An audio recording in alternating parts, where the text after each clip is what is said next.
हमारे भारत देश में माँ शब्द सिर्फ एक इमोशन नहीं, ये हमारी आइडेंटिटी है।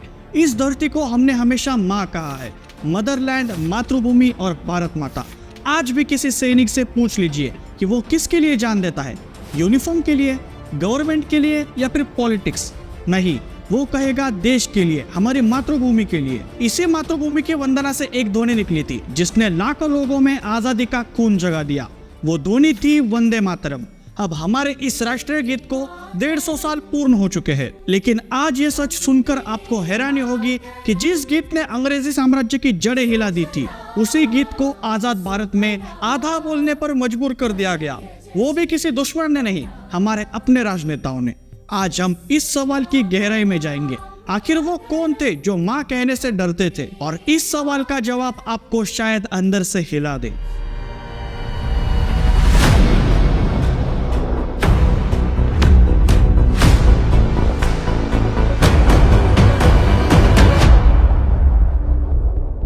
कहानी शुरू होती है 1870s बंगाल से। भारत अंग्रेजों की गुलामी में था और सबसे बड़ी बात, मन भी गुलाम था। हमारे भीतर का आत्मविश्वास, हमारा गौरव, हमारी पहचान धीरे धीरे खत्म हो रही थी। तभी एक आवाज उठती है बंकिम चंद्र चट्टोपाध्याय की कलम से। उन्होंने भारत को सिर्फ देवी नहीं बल्कि देवी माँ के रूप में देखा। जैसे बच्चा माँ के आंचल में सुरक्षा और प्रेम ढूंढता है, वैसे ही बंकिम चंद्र जी ने भारत को माँ माना। इस भावना से निकला एक मंत्र, वंदे मातरम, यानी आई बो टू द मदर। ये गीत उन्होंने 1875 में लिखा था। बाद में इस गीत को 1882 में आनंदमठ इस नोवेल में प्रकाशित किया गया। 1896 में कांग्रेस के पहले अधिवेशन में रविंद्रनाथ टैगोर जी ने इसे सबसे पहले गाया था। वंदे मातरम ये कोई धार्मिक नारा नहीं था, ये सिविलाइजेशनल इमोशन था। ये गीत अंग्रेजों की नजरों में सिर्फ एंटी कॉलोनियल नहीं था, ये उनकी पूरी मेंटल स्ट्रेटेजी के खिलाफ था। ब्रिटिश रूल का सबसे बड़ा हथियार था एक भारतीय को दूसरे भारतीय से और अपने इतिहास से वंचित रखना, और वंदे मातरम ने वही कनेक्शन वापस ला दिया। इसीलिए ब्रिटिश गवर्नमेंट ने तुरंत इसे डेंजरस डिक्लेयर किया। लोगों को वार्न किया गया कि इस गीत को गाओगे तो जेल भेज दिए जाओगे। लेकिन जब जुनून उठता है तो डर गिर जाता है। बंगाल पार्टीशन हुआ तो पूरा बंगाल आग की तरह जल उठा। हाथ में कोई हथियार नहीं, बस दिल में एक ज्वाला और होठों पर एक घोषणा, वंदे मातरम। स्टूडेंट्स, वुमेन, साधु संत, कॉमन पब्लिक, हर किसी ने इसे अपना लिया। ये नारा नहीं, ये प्रतिज्ञा थी। औरोबिंदो ने कहा ये केवल गीत नहीं, ये मंत्र है। वो दौर था जब कोई हथियार नहीं, कोई टेक्नोलॉजी नहीं, फिर भी एक गीत ब्रिटिश एम्पायर की नींद उड़ा देता था। लेकिन दोस्तों, सच्ची लड़ाई तो आजादी के बाद शुरू हुई, क्योंकि ब्रिटिशों से लड़ना आसान था, लेकिन अपने देश के अंदरूनी पॉलिटिक्स से लड़ना उससे भी ज्यादा मुश्किल। जब संविधान बना तब डिबेट हुई कि राष्ट्रगीत कौन सा होगा। जनता के दिल में तो जवाब साफ था, वंदे मातरम। लेकिन तब राजनीति सामने आई। जिन्ना जैसे कई मुस्लिम लीग के लीडर्स ने पहले ही इसका विरोध किया था, ये बोलकर कि इसमें माता और माँ ये सब इमेजिनरी है, और सेक्युलरिज्म के नाम पर कुछ नेताओं ने कॉम्प्रोमाइज कर लिया। कहा गया इस देश के कुछ लोगों की भावनाएं आहत हो जाएंगी। सोच कर देखिए, जो ब्रिटिश एम्परर्स की भावनाएं आहत कर रहा था, उसे हम इंडिपेंडेंट इंडिया में किसी को हर्ट ना हो इस डर से दबा रहे थे। और उस समय पावर में कौन था?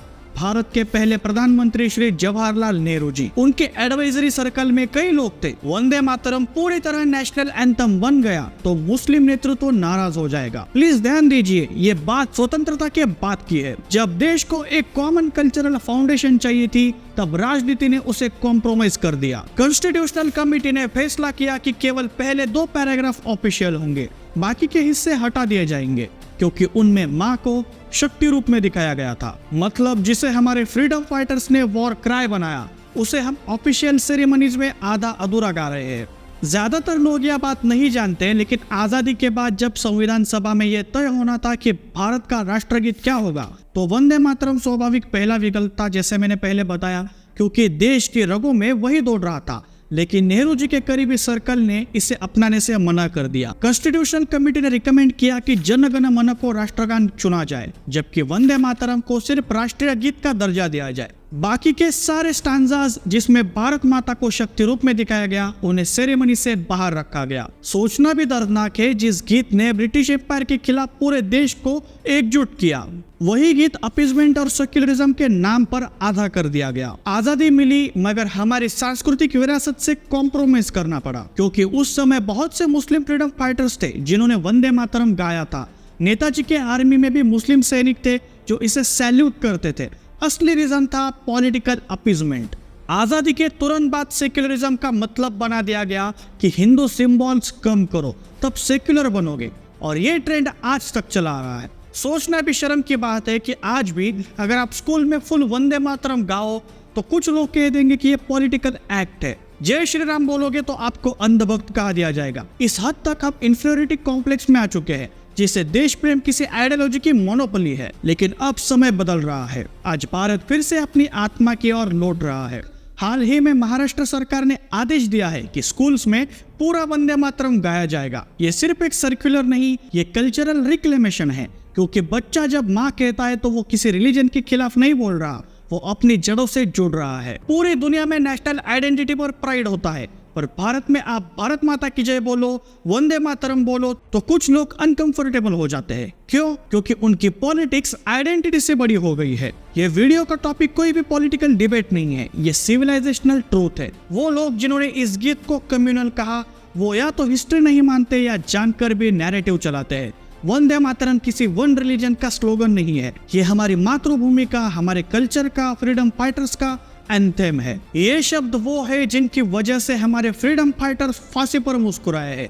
आज अगर हम सेम गीत को फुल बोलने में हिचकिचाए तो ये इंसल्ट सिर्फ इतिहास की नहीं, ये इंसल्ट है भारत के रूट्स की, हमारे फ्रीडम फाइटर्स की। Vande Mataram is important because this land is not territory, it's our mother. और माँ के लिए रिस्पेक्ट कभी भी आधा अधूरा नहीं हो सकता। इस वीडियो को लाइक कीजिए और शेयर भी कीजिए ताकि लोग जान सके कि वंदे मातरम कितना अहम है। कमेंट्स में बताइए क्या आपको लगता है कि हर स्कूल, हर ऑफिस, हर गवर्नमेंट प्रोग्राम में पूरा वंदे मातरम गाया जाए, और कमेंट्स में वंदे मातरम भी लिखना मत भूलना। मैं शशांक मिलता हूँ आपको अगली वीडियो में। वंदे मातरम।